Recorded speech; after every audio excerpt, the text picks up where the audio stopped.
es el laberinto de Minotauro Beca.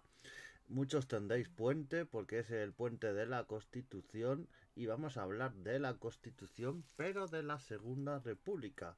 Y iba a hablar de la Pepa, pero es más conocida esta Constitución cuando los franceses invadieron España y en Cádiz se promulgó esta primera Constitución. Probablemente hablemos ya el año que viene, pero vamos a hablar de esta Constitución de la Segunda República, que no es tan conocida, y de los procedimientos que hubo para hacerla, votaciones, todo lo que conllevó y lo más importante de esta constitución que ha sido un poco olvidada. Recordemos que después de la Segunda República hubo una guerra civil, luego más de casi 40 años de franquismo, entonces esta constitución pasó un poco ya, luego vino la constitución del 78 y claro, esta ya se ha olvidado un poco, pero es muy importante y sentó las bases sobre cosas muy importantes y precedentes. Pues recordemos que el 14 de abril de 1931 se proclama la Segunda República.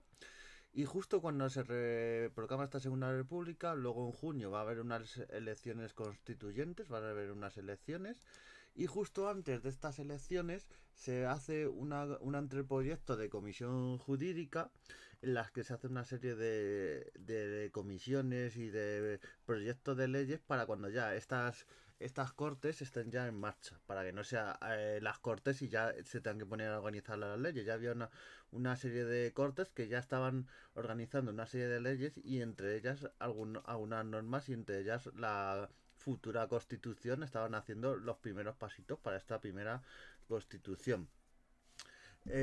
Luego se vota esas cortes en junio, sale el gobierno de la Segunda República formado por gobiernos progresistas como el PSOE y otros partidos, prácticamente partidos republicanos todos, el PSOE con 115 escaños, el Partido Republicano Radical, que era un partido más de centro, pero aún así era republicano, 90 escaños, el Radical Socialista 61, o sea, sobre todo fue para bloque así centro-izquierda, los que ganaban las elecciones.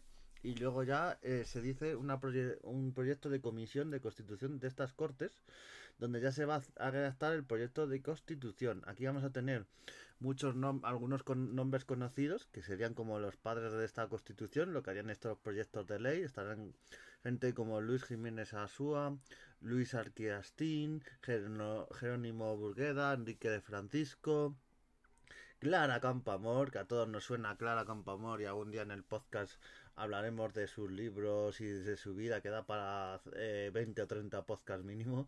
Ricardo Samper, Emiliano Iglesias, Justo Villanueva, Leopoldo García Las Argüelles, Fernando Valera, Juan Botella Sensi. De Esquerra Republicana de Cataluña también había Gabriel Alomar, Antonio Sira Palau, de Acción Republicana Mariano Ruiz Furnes, Antonio Rodríguez Pérez, del Partido Federal Bernardo Valle, del Partido Republicano Progresista Juan Castrillo, luego de otros partidos Alfonso García Valdecasas, Jesús María Arceola y José María Gil Robles. Este político que es súper famoso, que luego estuvo en la CEDA, creó este partido de derechos y todo ello, pues fue también parte de esta constitución de la Segunda República, estuvo en las comisiones al menos. Luego estos proyectos se fueron votando. El jueves de 27 de agosto en el se da el discurso de presentación del proyecto de constitución, ya se van votando en comisiones y todo. El debate de totalidad del proyecto tuvo lugar entre el 27 de agosto y el 9 de septiembre. Se hace este debate y se van diciendo las leyes, los títulos preliminares. Y bueno, ya poco a poco se va debatiendo y donde hubo más debate es en títulos de la Constitución que tuvieron mucha polémica y la arrastrarían toda la República. Porque, por ejemplo, decir en el artículo 3 de esa Constitución que la Constitución de la Segunda República la tenéis en muchas webs y en muchos sitios. Por ejemplo, en la página del Senado lo tienen súper clarito y con colores y tal, y súper accesible por el tema de lectura y todo, y está muy bien para orientarla. También la podéis encontrar en formato clásico en PDF, pero yo creo que aquí es más fácil de leer. Dice que España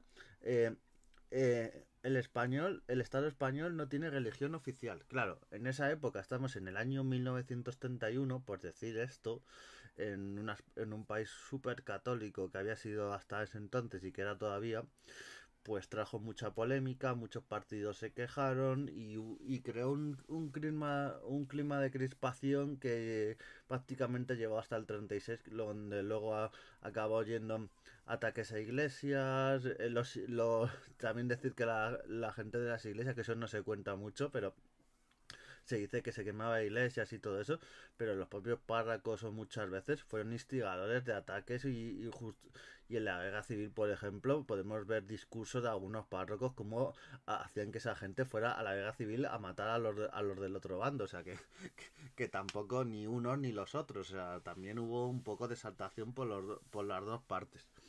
También se dice que la capitalidad de la República se fija en Madrid. España renuncia a la guerra como instrumento de política nacional, que no iba a hacer más guerra. Y claro, esto a gente como muchos militares, por ejemplo, que había de Marruecos, esto decían, uy, ya no vamos a poder hacer las campañas que hacían en Marruecos y todo. Y les puso también un poco, fueron artículos que poco a poco les fueron poniendo preaviso y sembraron un poco ahí de lo que sería luego el julio del 36.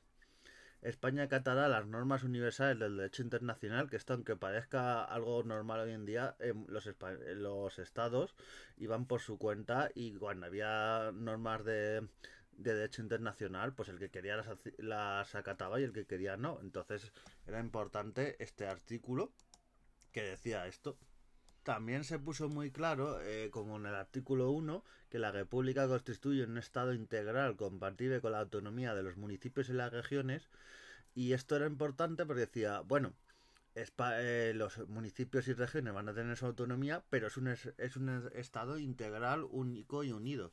Para que, claro, todo esto era también por lo que pasó en la Primera República, el tema de los cantones y que había muchas regiones que iban por su cuenta, entonces querían un poco esto, y en otros artículos de esta Constitución se dice, bueno, tienen autonomía, pero autonomía un poco limitada, o sea, no son mini estados ni nada de eso. Entonces, en el artículo 13 de esta Constitución de la Segunda República se hace más incisión en ello y se dice, en ningún caso se admite la federación de regiones autónomas. Claro, esto para los que nos gusta la historia es una alusión clarísima a lo que pasó en la Primera República, el tema de los cantones y todo eso, que le dedicaremos a un podcast porque, vamos, eso da para mucho.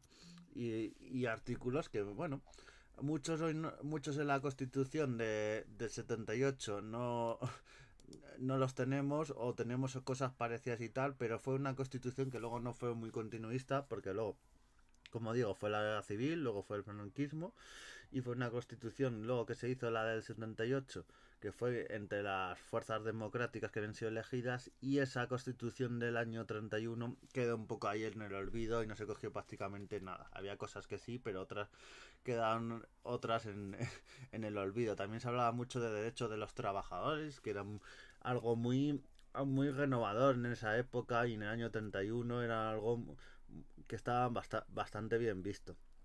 Así que, por ejemplo, se habla que los ciudadanos de uno y otro sexo mayores de 20 años tendrán los mismos derechos electorales conforme determinen las leyes. Claro, aquí no daban aquí el voto femenino todavía no se iba a aprobar. Hablaremos del voto femenino, Clara Campoamor y Victoria Kent. Esos mitos que cada día en Twitter, yo sigo un seguidor en Twitter que todos los días tiene que estar desmintiendo que el PSOE no votó en contra del voto femenino porque todo el mundo dice una mentira, la ha repetido casi 100 años y la gente se la cree, que es mentira eso. Pues eso. Y luego otros artículos y bueno, es una constitución que es larguita y tal, pero el trabajo que llevó aprobarla fueron muchas sesiones y diréis, bueno, pues ¿cuándo se aprobó finalmente? Pues se aprobó el 9 de diciembre de 1931. Y decir que esta constitución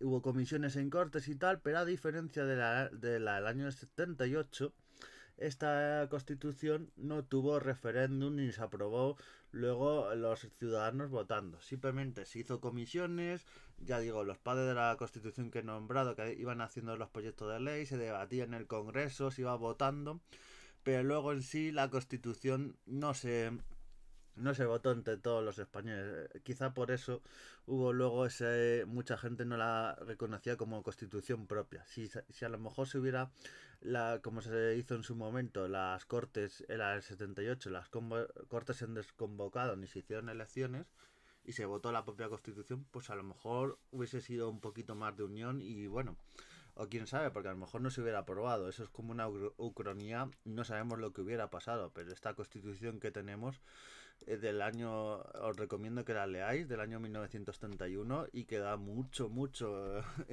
merece mucho la pena y es parte de nuestra historia. Así que un poquito homenaje a esta gente que hizo la creación de esta constitución, todo lo que llevó. Y bueno, hasta aquí nos quedamos en la constitución del año 31. Nos vemos en el siguiente podcast y adiós.